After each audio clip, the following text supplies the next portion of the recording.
Buenos días. El día de hoy vamos a hablar sobre sustancias puras.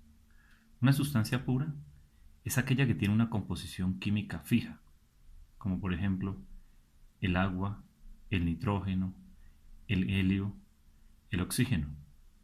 Como podemos ver el ejemplo del agua, no necesariamente tiene que ser un solo elemento. Otro ejemplo es el aire. Este es una sustancia entre varios gases. A temperatura ambiente, el cobre presenta una fase sólida, el mercurio presenta una fase líquida y el nitrógeno presenta una fase gaseosa. Estos cambios de fase se dan porque el sólido presenta una estructura cristalina fija donde sus enlaces son demasiado fuertes. El líquido, moldeable, presenta estructuras en las cuales sus moléculas se encuentran unidas pero fluyen, a diferencia del gas, en el cual cada una de las moléculas se mueve a distintos grados o a distintos lugares. Un sólido se caracteriza por tener cada uno de sus enlaces, los cuales lo hacen fuerte y los cuales permiten que puedan tener una forma definida.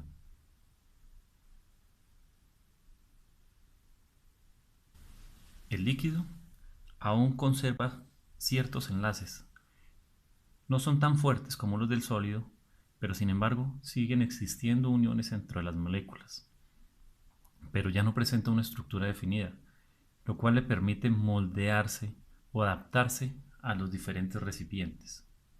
El gas, a diferencia de los otros dos tipos de fases, es un cúmulo de moléculas que se mueven en direcciones opuestas o en diferentes sentidos, los cuales solo permiten aprovechar su energía bajo diferentes procesos mecánicos.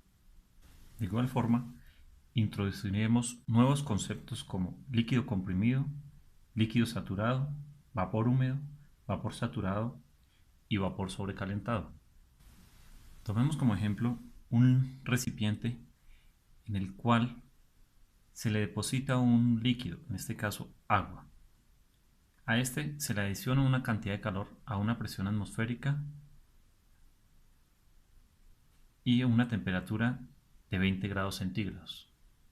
Podemos establecer como fase inicial que el fluido se encuentra como un líquido comprimido dentro del depósito.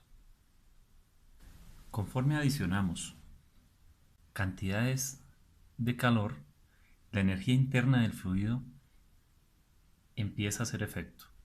Por consiguiente, las moléculas empiezan a vibrar y llegamos a un punto en que el fluido quiere pasar de líquido a vapor. Ese punto donde si agregamos una pequeña cantidad de calor y él traspasa su límite o rompe sus enlaces de sólido, rompe sus enlaces de líquido para convertirse en gaseoso, ese punto se llama líquido saturado. Cuando hemos sobrepasado la línea de líquido saturado y empieza a existir una mezcla entre vapor y pequeñas moléculas de agua, este punto se llama mezcla o vapor húmedo.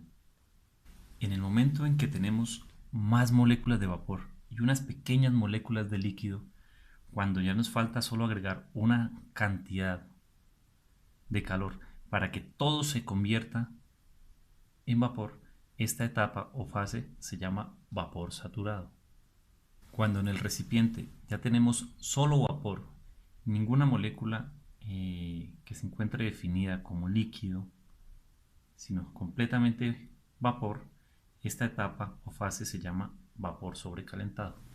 Sólido más líquido, líquido,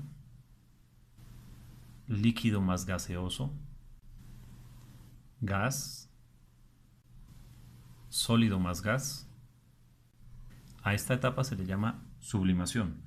Un ejemplo de ello es el hielo seco. Dentro de los procesos térmicos a estudiar, aparece un nuevo término que se llama entalpía. No es más que un flujo de energía térmica que aparece en un proceso químico, el cual se efectúa a una presión constante cuando el único trabajo está dado por presión-volumen. Podemos definir a la entalpía como el cambio de la energía interna más la presión por el volumen. En una gráfica de presión-volumen podemos identificar las mismas etapas que hemos venido trabajando, en donde podemos ver que a una presión N vamos a tener un punto en donde podemos identificar el volumen específico del líquido saturado, en este caso. O también podemos identificar el volumen específico del vapor saturado en este punto. El término BFG establecerá la diferencia entre los dos puntos, el de líquido saturado y el de vapor saturado. Como ya sabemos, dentro de la campana que hemos dibujado entre el punto BF y el punto BG tenemos una mezcla de vapor.